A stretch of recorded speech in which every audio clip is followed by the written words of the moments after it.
네, 여러분 안녕하세요. 김경수 지사의 대법원 판결이 난 이후로 많은 분들이 너무 아파하고 있죠. 허탈하고 무력감에 빠지고 사법부가 진실을 찾아가는 최후의 보류가 돼야 되는데 그걸 기대하는 게 너무 힘들어졌죠. 판사는 자기의 정치적 성향에 따라서 유불리를 판단하고 유무죄를 판단하고 한 사람의 인생의 생사여타권을 줘요. 안희정 지사부터 이렇게 보면은 물론 그 앞에는 박근혜의 사건을 깔고 있지만 증거가 없는데 유죄가 되고 징역을 살고 성권이 박탈되는 이런 일들이 너무나 비일비재하게 일어나고 있어요. 증거 없이. 그러니까 판사의 심증으로. 근데 반면에 뭐 김학의도 풀려났지만 홍준표, 권성동, 김성태 판사가 믿느냐 믿지 않느냐에 따라서 증인이 증언을 뒤집던 그냥 증언만 있던 그냥 판사에 의해서 생사여탈권에 걸려 있어요. 그러니까 이렇게 간다고 하면 누가 진실 찾기를 할까? 누구의 편에 쓰려고만 하지. 힘센 놈한테 붙으려고만 하지. 저는 지금 민주당이 계속해서 이 언론개혁, 검찰개혁, 사법개혁을 안 하고 있는데 이런 식으로 판사가 자기의 관심법을 이용해서 심지어 대법원까지도 이런 판결을 계속 내리고 있는데 이거를 지금 막을 길이 없는 건지. 우리에게 이 판사라고 하는 이 존재들은 그냥 언터처블이고 그냥 신의 영역에 있는 건지 그냥 그 판결은 존중해야만 되는 건지 쟤네들이 내리면 그러면 최소한 그런 판사를 만나고 싶다면은 그 판사를 임용하고 그 판사가 판사의 자격을 유지하는 그 조건을 극도로 까다롭게 만들어 놓든가요. 이거는 검찰도 그렇고 판사도 그렇고 그냥 지들 꼴리는 대로 기소하고 지들 꼴리는 대로 판결하는 거 아니에요. 증거가 없이 판사가 그냥 드루킹의 말만 믿어버린 거 아니에요. 그러니까 이렇게 따지면 진실 찾기가 무슨 소용이 있습니까? 손혜원 의원도 그렇고 정경심 교수도 그렇고 앞으로 남은 그 최강욱 의원도 그렇고 우리가 여기서 진실 찾기를 그 싸움을 할 수 있냔 말이에요. 지금 판사들이 이런 식이라면. 자, 정말 어떻게 해야 될지 모르겠네요. 제발 좀 길을 좀 찾았으면 좋겠어요, 민주당이. 정부도. 예, 그리고 김경수 지사의 이 판결이 난 다음에 그 즉시 갑자기 채널A라든가 이 종편을 중심으로 해서 갑자기 추미애가 등장하기 시작해요. 정말 빛의 속도로. 그리고 추미애 그 종편들이 만들어놓은 프레임이 지금 오늘까지도 계속 이어지고 있거든요. 결국은 추미애 때문에 김경수가 들어갔다. 댓글 수사 촉발한 추미애. 꿩은 못 잡고 바둑이만 잡았네. 결국은 추미애를 공격하는 걸로 지금 이 조중동과 이 종편이 프레임을 빛의 속도로 잡고 그다음부터 계속 이제 이걸 갖고 하는 거예요. 자기들도 판결이 잘못된 걸 아는 거야. 이거 말도 안 되는 판결이죠. 사실은 증거가 없으니까. 근데 이걸 가지고 지금 우리 내부를 분열시키고 추미애를 끌어내리는 걸로 지금 하고 있는 거예요. 근데 보면 이 조중동이나 국진당이랑 이 윤석열이랑 프레임이 똑같아요. 추미애 끌어내리는 거. 근데 막상 이 드루킹의 특검을 받은 건 홍영표거든요. 홍영표 똥팔이잖아요.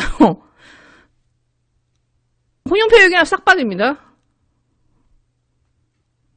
예, 추미애를 이런 식으로 계속해서 마녀사냥을 하고 자기들이 잘못한 것을 뒤집어 씌우는데 추미애를 계속 사용을 해요. 이 이낙연 이쪽은.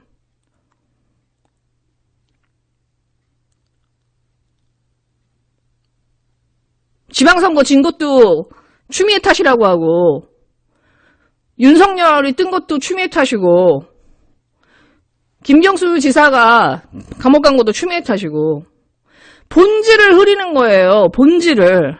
근데 이게 조중동의 프레임인가 보면 이 조중동이 지금 하고 있는 건 이낙연을 도와주고 우리 내부를 분열시키기 위해서 추미애를 지금 쓰고 있거든요. 근데 여기에 이 똥파리들 이낙연뿐만 아니라 앞장서서 하고 있는 사람이 이 김두관이에요. 김두관. 이분은 내가 이제 더 이상 용서가 안 돼. 이분이 앞에서는 마치 되게 개혁적이고 친노인 것처럼 하면서 본인이 제대로 일한 것도 없으면서 지금 추미애 장관이 무슨 해트트릭 자작골을 터뜨렸다고 그래요. 이거 해도 너무한 거 아니야.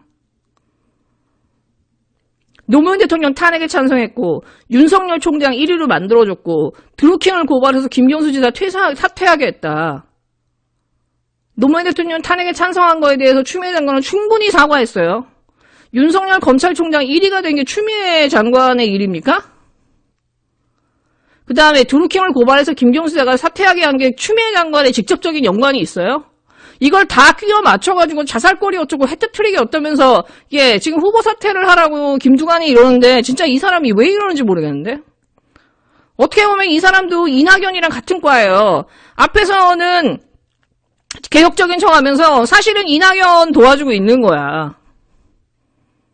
그러니까 지금 민주당 수준의 지금 국회의원들이 이따위예요, 수준이. 그러니까 이낙연이 지금 저렇게 힘을 발휘하지. 지금 쫓겨나도 모자란 사람이 지금 이 엄청난 힘을 발휘하고 있잖아요. 그리고 그 의원들도 다, 현직 의원들도 이낙연, 정세균 뒤에 다 붙어가지고.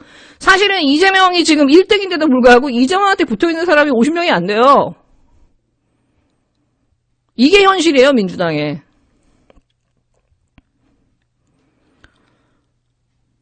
저는 개인적으로 이재명 지사가 생각보다 저는 이렇게 지금 이 대선전에서 임팩트를 못 주고 있는 것 같아요. 그러니까 윤석열이 너무 찌그러지고 추미애는 저쪽에서 어쨌든 무시하려고 하니까 그런데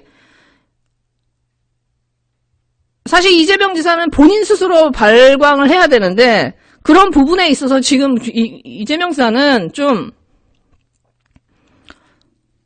발군이 필요한 것 같아. 그러니까 예전에 어떤 정치 신동 같은 어떤 귀재 같은 분더킨트 같은 그런 느낌이 이제는 잘 안 들어요.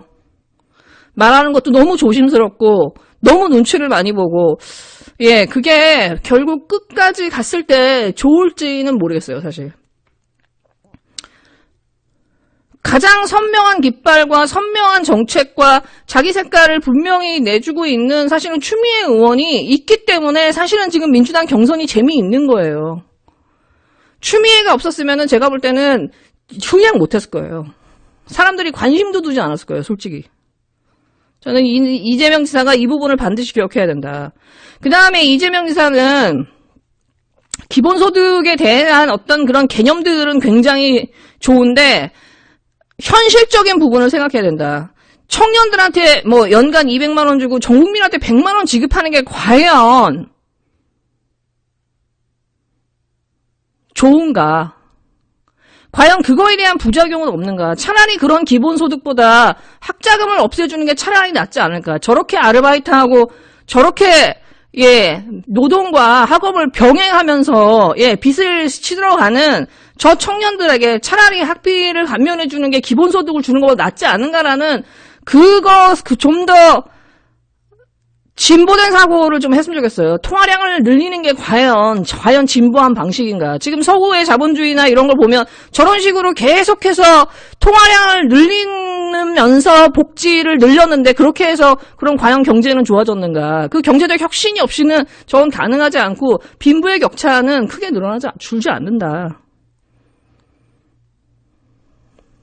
지금과 같은 저성장 체계에서는 저금리와 그 근본적인 부분에서의 생기는 그 불평등의 그 근원에 대한 고민을 해야 된다. 그걸 돈으로 해결하기보다는. 제가 볼 땐 그런 고민이 없이는 되치기 당할 수가 있죠. 네, 일단은 저는 요즘에 김의겸 의원이 진짜 정말 요즘 화력이 정말 끝내줍니다. 오늘 사실 굉장히 재밌는 기자회견을 했어요. 김건희는 정말 끝이 없죠. 근데 사실은 이 코바나 콘텐츠가 본인들의 이력으로 사용한 2008년 뭐 까르띠에전, 앤디올, 미스 사이공, 뭐 샤가 이렇게 쭉쭉쭉쭉 있는데 제가 그전 방송에서도 말씀드렸지만 2012년 이전에 있었던 그 코바나 콘텐츠의 경력이라고 나오는 것들이 코바나 콘텐츠가 했다는 증거가 없다고 말씀드렸잖아요. 특히 까르띠에전 같은 경우. 오늘 까르띠에전에 대해서 국립현대미술관이 분명하게 얘기해줬어요. 김건희나 코바나 콘텐츠나 코바나 콘텐츠 그 이전에 코바나 콘텐츠가 인수한 그 제임스 앤 데이빗 엔터테인먼트하고 아무 관련이 없다. 약간의 용역 계약만 있었을 뿐이지 실제 전시하고는 아무 관련이 없다. 그거에 대해서 김건희한테 제발 좀 내려달라고 4년 전부터 요구했는데 오케이 하면서 계속 내렸다. 근데 보니까 이 김건희는 이 까르띠에전에 경력이 필요했던 거예요. 그러니까 그 까르띠에전에 조금이라도 참여한 근처에 있었던 사람이 갖고 있었던 그 회사를 사들여서 거기에 코바나 콘텐츠의 이름을 얹혀서 그들의 경력을 산 거예요. 제가 예전에 말씀드렸듯이 김범수의 경력을 사서 코바나에 다 집어넣었듯이. 그리고 나중에는 자기가 한 것처럼 얘기한 거죠. 샤갈전도 그렇고 미스 사이공도 그렇고 김범수가 한 거잖아요. 전시가 아니라 그냥 제작하고 투자하는 거거든요. 이름을 알리는 거예요. 그렇게 해서 자기 포트폴리오를 만들고 실제로 이 사람들이 직접적으로 전시회에 뛰어든 거는 윤석열과 결혼한 직후예요. 그러면서 이제 후원받고 돈 받고 이런 비즈니스 모델로 확고하게 자리 잡은 거는 그들이 결혼한 이후예요. 그 김범수와. 그러니까 그 전에 경력이라고 하는 건 사실은 포트폴리오라고 만들기 위해서 그 전시회 기획을 하기 위해서 억지로 다 껴 맞춘 거죠. 거기 사람들을. 근데 첫 단추가 2008년에 있었던 까르띠에 소장료인데 그거는 전혀 김건희나 코바나 콘텐츠랑 아무 관련이 없다고 확인된 거예요. 그러니까 진짜 김의겸 의원의 말대로 도대체 김건희 씨는 진짜인 게 단 하나라도 있냐고.